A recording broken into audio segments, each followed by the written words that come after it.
Hey everyone, it's Desiree, and I'm here with another design team project for Rubber Stamp Tapestry. And today, what I want to focus on when it comes to these peg stamps, because if you've seen my previous videos, you know I'm a huge fan of these. I do think that they are extremely versatile.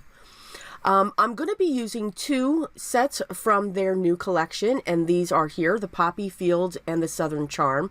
And they may look familiar because in previous videos, I used the smaller size. And then I'm going to pull in two of their older releases, peg stamp sets called Cherry Blossoms and Bittersweet. I'm also going to use a frame die by Whimsy Stamps called Wonky Window Die 1. So, yeah, there's that Wonky. I know, we haven't seen the Wonky rectangle in a while, have we? No. So, what I want to show with the peg stamps, that yes, they come in sets. Whether it's 2 or 3, three or 4 or 5, sometimes 6 peg stamps within the set. What I want to show is they're extremely interchangeable. Okay, you can mix and match either the pegs from different sets together. So what I'm going to do is, by using these 4 different sets, I'm going to use them on each of the panels. Because this wonky die actually breaks it out and gives a nice little stitched edge on the areas that it's coming out. So you can either use it just as a frame die, or do what I'm doing and use the inserts for your images. I'm using my Memento Love Letter and Lilac Roses and I'm starting out with the large Poppy Fields stamp set, peg stamp set. Now remember, your peg stamps have a registry mark. There's a line, and that tells you how that image is going to look when you stamp it, depending upon where that line is. So that's what enables you to turn it, twist it, so that you know which way that's going to go down onto your paper.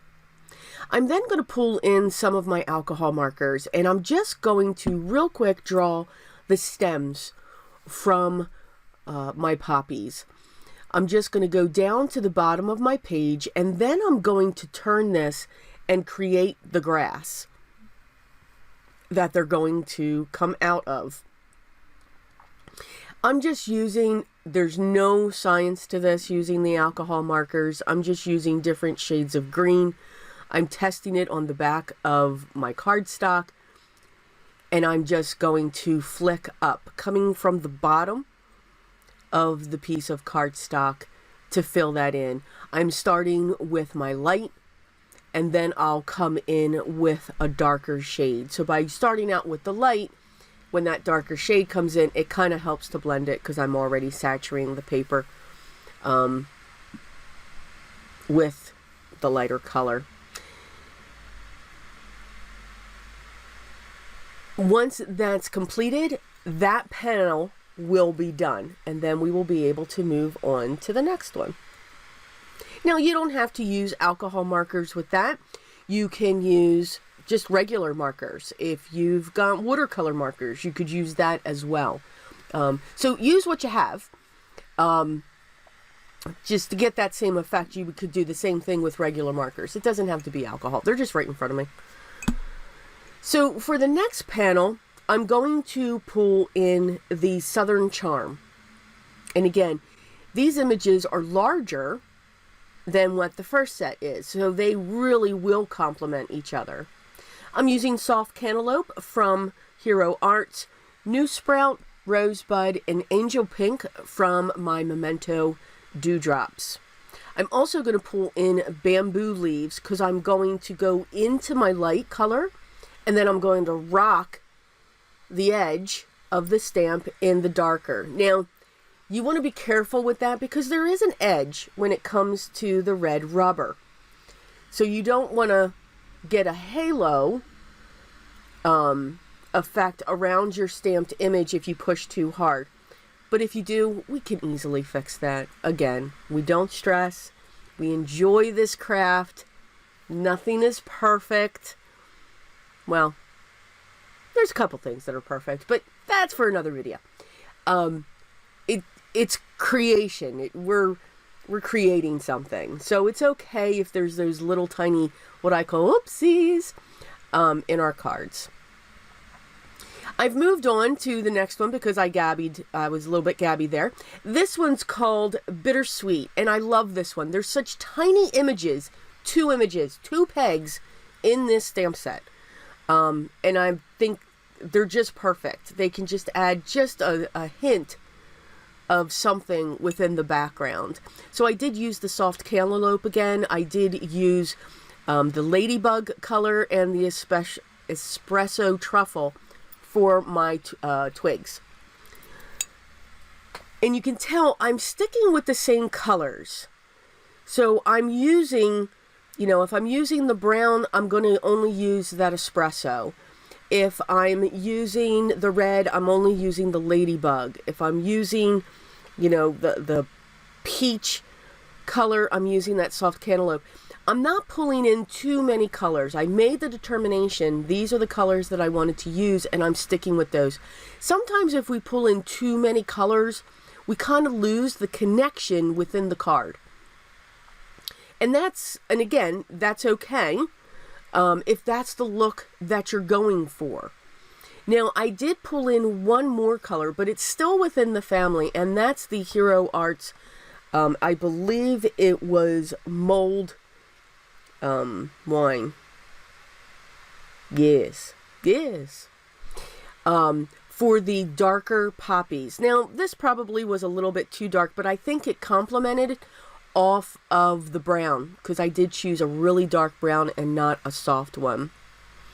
I am now going in with my bamboo leaves for my green, and I did use the rosebud for the lighter of the cherry blossoms. So that kind of looks, kind of out of place because it's not as soft, but it does dry back.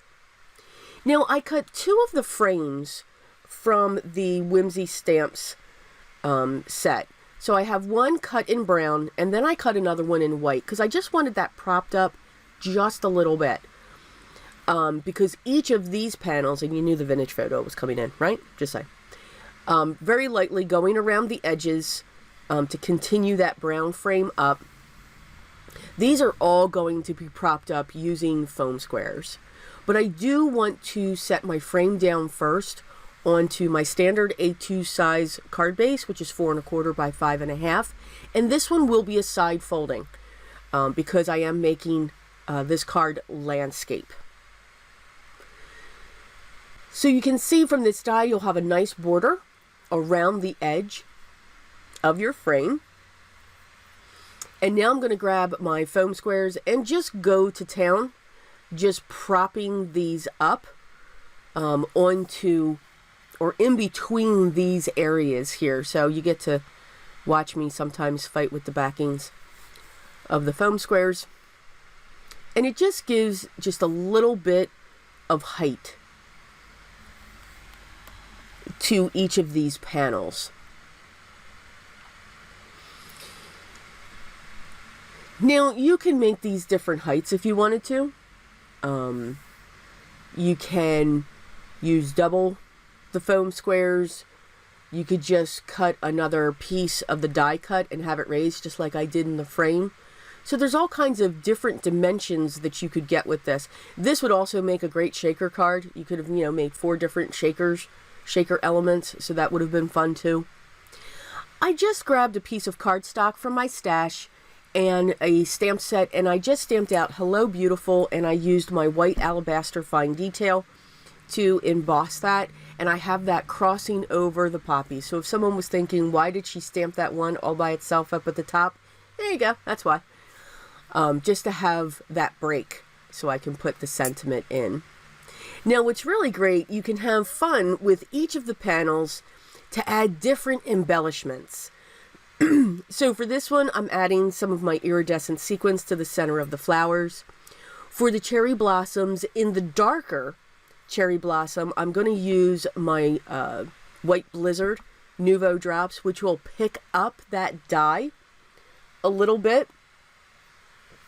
And then for the bittersweet, I'm going to be using my chocolate chip vintage drops, because they will dry satin, and I just wanted that. I didn't want to go with a red or a berry color. I really just wanted to keep it with, you know, those almost like a brown tone that was going on in there. So you can see you can really have fun with these. They all go well together, and you can even interchange them into the same block. So I do hope you enjoyed today's project using peg stamps from Rubber Stamp Tapestry. Again, we used Southern Charm, Poppy Fields from their recent release, and Bittersweet and Cherry Blossoms. All the products that I used will be linked down below in the video description. If you have any questions or comments, please leave those down below as well, and I'll get back to you as soon as I can. Thank you so much for stopping by and just spending a little bit of time and watching my video. I really do hope you did enjoy it. If you haven't already, I would love for you to subscribe and tune in for the next video, so make sure you hit the bell so that you are reminded. Hope everyone's having a great day. Take care, and always remember what's most important. Always be creative.